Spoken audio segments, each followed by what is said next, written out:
السلام عليكم ورحمة الله تعالى وبركاته. كلنتي wanaagsan daawadayaal meel kasta dunida nagala socotaan waa duhurnimo jimcaha bisha December 3 sanada 2021 qodobada barnaamijkeena ku maqli doontaan waxaa kamid ah dagaal xoogan oo laga soo sheegay inuu ka socdo waqooyiga gobolka Tigrayga. madaxa hay'adda caafimaadka adduunka oo la sheegay inuu fariin qarsoon u diray kooxda TPLF-ta. dhanka Soomaaliyana ciidamada dawladda federaalka Soomaaliya oo wiil iyo gabadh walaalo ah ku dilay magaalada Muqdisho. qodobadaas iyo qodobo kale oo faahfaahsan barnaamijka ku maqli doontaan saaxiibayaal. soo dhawaada. haddii aan ku hormarno dagaalada ka socda dalka Itoobiya, dagaalo xoogan ayaa laga soo sheegayaa inay ka socdaan waqooyiga gobolka Tigrayga, dhulka lagu muransan yahay ee u dhaxeeya Axmaarada iyo Tigrayga. waxaana la sheegayaa halkaasi inuu dagaal xoogan ka bilaabmay aroornimadii hore ee Saaka. muuqaalo laga helay satellite-ka ayaa muujinayay halkaasi oo ay ka dhacayaan hubab waaweyn iyo waliba dagaal aad u culus ayaa halkaasi la filayaa inuu ka qarxay, isla markaana u dhaxeeya ciidamada dawladda federaalka Itoobiya iyo kuwa Axmaarada oo isgarabsanaya iyo kooxda TPLF-ta oo halkaasi ku sugnaa. ciidamada dawladda federaalka Itoobiya oo baryahan wada dhaqdhaqaaqyo xoogan oo ay doonayaan inay dib ugala wareegaan ciidamada TPLF-ta meelaha ay kaga sugan yihiin guud ahaanba dalka Itoobiya ayaa haatan la arkayaa inay gudaha u sii galayaan dhinaca waqooyiga ee gobolka Tigrayga. dhulka lagu muransan yahay ee Humera ayaa halkaasi waxaa ka bilaabmay dagaal xoogan aroornimadii hore ee Saaka, iyadoo aan la heli karin xogaha rasmiga ah ee halkaasi iyo dagaalada cidda ku gacan sareysa. ayaa la arkayaa in sawirada lagu qaaday satellite-ka iyo muuqaalada in halkaasi ay ka socdaan dagaalo xoogan, iyadoo la isku adeegsanayo hubab waaweyn oo halkaasi ka dhacaya. lama oga khasaaraha rasmiga ah ee halkaasi ka dhici karaya iyo cidda gobolka Humera gacanta ku haysa, balse ciidamada TPLF-ta oo horey halkaasi u joogay ayay weerar ku ekeeyeen ciidamada federaalka Itoobiya iyo kuwa Axmaarada oo ka yimid dhinaca waqooyiga ee gobolka Axmaarada. waxaana halkaasi la filayaa in ciidamada dawladda federaalka Itoobiya ay doonayaan inay gudaha u galaan gobolka Tigrayga, haatan ay ku sugan yihiin dhulka lagu muransan yahay ee Humera. dadaalo xoogan iyo waliba weeraro kala duwan ay ciidamada federaalku ku hayaan kooxda TPLF-ta oo u muuqata inay difaac xoogan gashay, isla markaana horey u sheegay inay geli doonaan gobolkooda Tigrayga, isla markaana halkaasi ay difaacada ka geli doonaan gebi ahaanba furimaha kaga furan dibadda gobolka Tigraygana ay iskaga soo bixi doonaan. balse haatan dagaalka ka dhacaya waqooyiga gobolkaasi ayaa u muuqday in ciidamada dawladda federaalka Itoobiya ay isku dayayaan inay gudaha u galaan gobolka Tigrayga, inkastoo dhulkan haatan uu dagaalku ka dhacayo ay tahay dhul lagu muransan yahay oo isku haystaan Axmaarada iyo Tigraygu. waxaana la filayaa in ciidamada TPLF-tu ay halkaasi difaac adag dhigan doonaan, iyagoo horey u sheegay inay dhulka Humera iyagu leeyihiin, isla markaana ay gacantooda dib u soo gashay. waxaana sheegeen in aanay adag tahay inay dib u sii daayaan dhulkan lagu muransan yahay ee beeraleyda ah ee Humera. waxaana la soo sheegayaa in halkaasi ay ciidamada TPLF oo fara badan ay ku sugan yihiin, ayna ka galayaan difaacyo xoogan, iyadoo ciidamada dawladda federaalka Itoobiya oo ka soo dhaqaaqay dhinaca Axmaarada ay haatan doonayaan inay gudaha u galaan gobolka Tigrayga. ciidamada dawladda federaalka Itoobiya iyo kuwa Axmaarada ayaa shalay si rasmi ah ula wareegay magaalada Lalibela oo halkaasi ay ku sugnaayeen dhowrkii bilood ee ugu dambeysay kooxda TPLF-ta.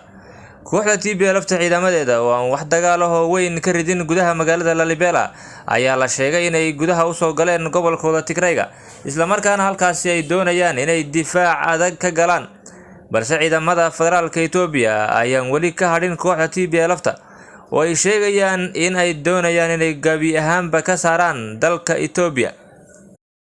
dhinaca kale, madaxa hay'adda caafimaadka adduunka Tedros Adhanom ayaa la sheegay inuu fariin qarsoon u diray kooxda TPLF-ta, waa siday u fasirteen kooxaha dawladda iyo waliba dadka aan Tigrayga ahayn ee ku dhaqan dalka Itoobiya. madaxa hay'adda caafimaadka adduunka oo Twitter-kiisa soo dhigay fariimo qoraal ah ayaa sheegay in dadka Tigrayga ay u baahan yihiin inaanay niyad jabin oo ay ku kalsoonaadaan cid kasta oo u dagaalamaysa sharaftooda iyo difaaca dadka Tigrayga. waxa uu sheegay in dadka Tigraygu ay u baahan yihiin inay mar kasta noqdaan kuwa dhiiranaan muujiya, isla markaana u dagaalama sharaftooda waxa uu sheegay in loo baahan yahay in la muujiyo midnimo isla markaana dadka Tigrayga aan looga baranin inay noqdaan kuwa fulaya oo ka carara sharaftooda iyo waxa ay xaq u leeyihiin.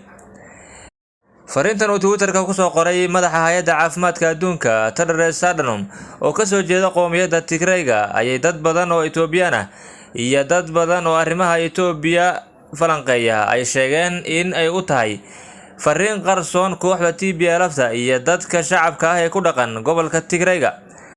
Madaxa hay'adda caafimaadka adduunka ayaa horeyba loogu eedeeyay inuu si cad u taageerayo dagaalyahanada kooxda TPLF. Fariimaha uu soo dhigo Twitterkiisa ayaa inta badan dadka Itoobiyaanka ee ka falceliya ay sheegaan inuu noqday qof ka soo jeeda koox ka mid ah dagaalyahanada dalkaasi ka dagaalamaya.